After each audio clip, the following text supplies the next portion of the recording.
ሰላም ጤና ይስጥልን የተወደዳችሁ የጎ ቴሌቪዥን አድማጭ ተመልካቾቻችን እንደምን ቆያችሁን? አበይትና ትኩስ መረጃዎችን ይዘንላችሁ ቀርበናል። ለቻናላችን አዲስ ከሆናችሁ ቻናላችንን ላይክ፣ ሼር፣ ሰብስክራይብ በማድረግ አብራችሁን ቆዩ።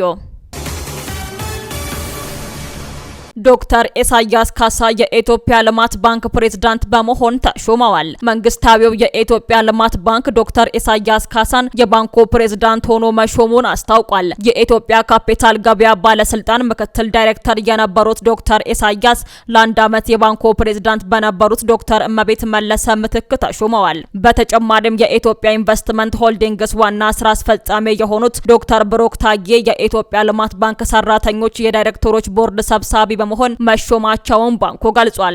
የኢትዮጵያ ልማት ባንክ ቦርድ አባልነት ደግሞ ዶክተር ሶፊያ ካሳን፣ ስዩም መኮንንን፣ ዶክተር ሳሙኤል ክፍሌ፣ አቶ ሀቤብ መሐመድ፣ ረዳት ፕሮፌሰር ማርታ በለጠና ዶክተር ጥላሁን አማኑኤል መመረጣቸውን በመግለጽ ለሁሉም ተሿሚዎች መልካም የስራ ዘመንን ተመኝቷል። ባንኩ ለ4 ዓመት በፕሬዝዳንትነት የመሩት ዶክተር ዮሐንስ አያሌው በግል ምክንያት ከኃላፊነታቸው መልቀቃቸውን ተከትሎ ዶክተር እመቤት መለሰ ከጥቅምት 1 2017 ዓ.ም ጀምሮ ፕሬዝዳንት ሆነው ሲያገለግሉም ቆይተዋል።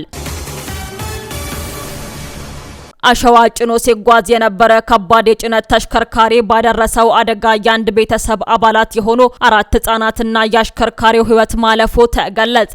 የባሌ ዞን ዴንሻ ወረዳ ፖሊስ ጽሕፈት ቤት የትራፊክ ደህንነትና ቁጥጥር አስተባባሪ ምክትል ኢንስፔክተር ያሬድ ታደሰ እንደተናገሩት ከታህሳስ 3 ቀን 2018 ዓ.ም ከቀኑ 11 ሰዓት ከ40 ላይ አሸዋ የጫነ ከባድ ተሽከርካሪ ባደረሰው አደጋ የአንድ ቤተሰብ አባላትና 4 ህጻናትና አሽከርካሪው ህይወታቸው ማለፉ ተገለጸ።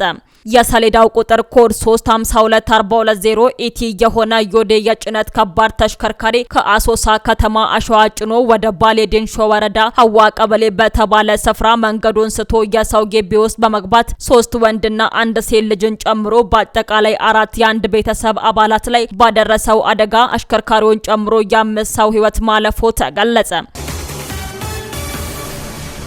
በህዝብ ተወካዮች ምክር ቤት አፈ ጉባኤ ታደሰ ጫፎ የተመራው የኢትዮጵያ ልዑካን ቡድን በቴሄራን የኢራንን መከላከያ ኢንዱስትሪ ስኬቶችን የሚያሳይ ኤግዚቢሽንን ጎብኝቷል። ጉብኝቱ ከከፍተኛ የኢራን ባለስልጣናት ጋር የተደረገውን ስብሰባ ተከትሎ የመጣ ሲሆን ልዑካን ቡድኑ እሁድ በኢራን መከላከያ ሚኒስቴር ውስጥ በሚገኘው የሀገሪቱ የመከላከያ ኢንዱስትሪ ስኬቶች ላይ ያተኮረውን ኤግዚቢሽን ተዘዋውሮ መጎብኘቱም ተጠቁሟል። የኢትዮጵያ ፓርላማ አባላት ወደ ቴሄራን ተጓዞበትን በኢራን ፓርላማ አፈ ጉባኤ ሙሐመድ ባጋር ጋሊባ ይፋዊ ግብዣ ተብሏል። በጉብኝቱ ወቅት ልዑካን ቡድኑ በኢራን የመከላከያ ዘርፍ ስላሉት የቅርብ ጊዜ እድገቶች ማብራሪያ የቀረበለት ሲሆን በኢራን ባለሙያዎችና ኢንዱስትሪዎች የተመረቱ የተለያዩ ወታደራዊ መሳሪያዎችም ተመላክተዋል።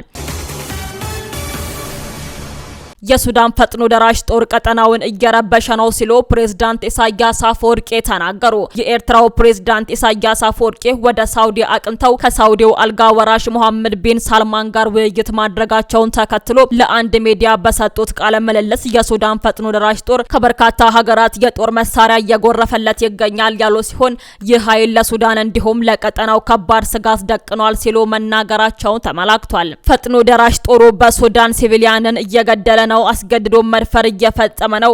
ለዚህ ኃይል የሚደረገው የጦር መሳሪያ ድጋፍ መቆም እንዳለበት ለሳውዲው አልጋ ወራሽ እንደተናገሩ በቃለ ምልልሳቸው ላይም አንስተዋል። ኤርትራ ለሱዳኑ ወታደራዊ መሪ አልቡርሃን ድጋፍ እያደረገች መሆኑን ተከትሎ የሱዳን ፈጥኖ ደራሽ ጦር በኤርትራ ላይ እርምጃ እንደሚወስድም በተደጋጋሚ ማስጠንቀቂያ መስጠቱ ይታወሳል። የማይናማር መንግስት ኢትዮጵያውያንን ጨምሮ በርካታ ሀገራት ዜጎችን እንዲቀበሉ ጥያቄ ማቅረቡ ተሰምቷል። ማይናማርን እያስተዳደረ የሚገኘው ወታደራዊው መንግስት በማጭበርበሪያ ካምፖች የያዛቸውን የውጭ ሀገራት ዜጎችን ሀገራቱን እንዲቀበሉ ጠይቋል።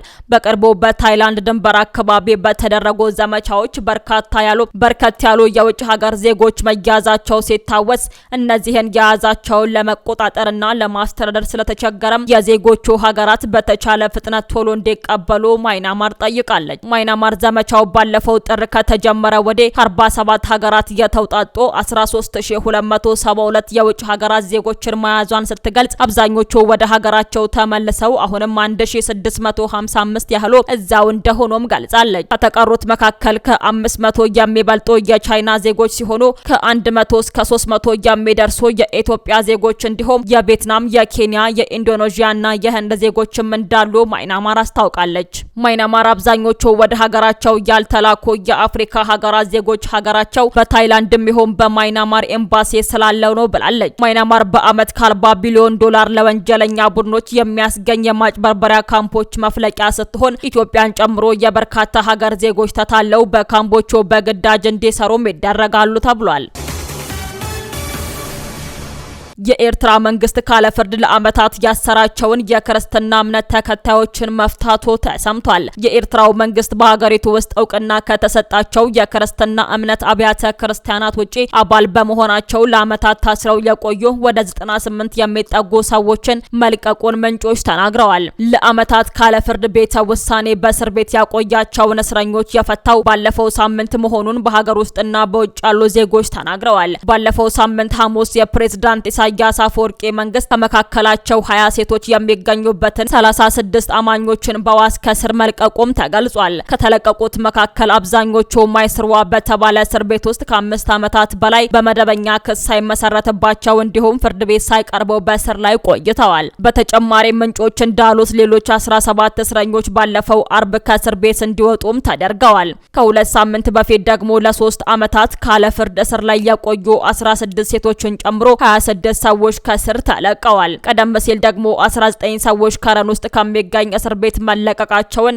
ምንጮች የገለጹ ሲሆን ከመካከላቸው 3 ሴቶች መሆናቸውም ተገልጿል። የኤርትራ መንግስት በሃይማኖታቸው ምክንያት ለአመታት ያለ ፍርድ በእስር ላይ የቆዩትን ሰዎች የፈታበት ምክንያት ያልታወቀም ሲሆን ይህንን የእስረኞችን መፈታት በተመለከተም በይፋ ያለው ነገር የለም ተብሏል። በታዋቂው የሆሊውድ ዳይሬክተርና ሚስቱ ግድያ ወንድ ልጃቸው ተጠርጥሮ በቁጥጥር ስር መዋሉ ተገለጸ። በታዋቂው የሆሊውድ ዳይሬክተር ሮብ ራይነርና ሚስቱ ሚሼል ሲንገር ግድያ ወንድ ልጃቸው ተጠርጥሮ በቁጥጥር ስር መዋሉ ተሰምቷል። ጥንዶቹ በሎስ አንጀለስ ቤታቸው ሳሉ ተገድለው መገኘታቸውን የከተማዋ ፖሊስ አስታውቋል። የ32 ዓመቱ ኒክ ራይነር በቁጥጥር ስር መዋሉንና ያለ ዋስትና እንደሚቆየም ፖሊስ ገልጿል። የሟቾቹ የ28 ዓመት ሴት ልጅ ሮሜ ባለፈው እሁድ ወደ ቤት ስትገባ እናትና አባቷ በበርካታ ቦታ በስለት ተወግተው እንዳገኘቻቸው የቢቢሲ አጋር የሆነው ሲቢኤስ ዘግቧል። ሮብ ራይነር በተለያዩ ዘውጎች በርካታ ሙገሳ የተቸራቸው ፊልሞች ዳይሬክተርም ነበሩ።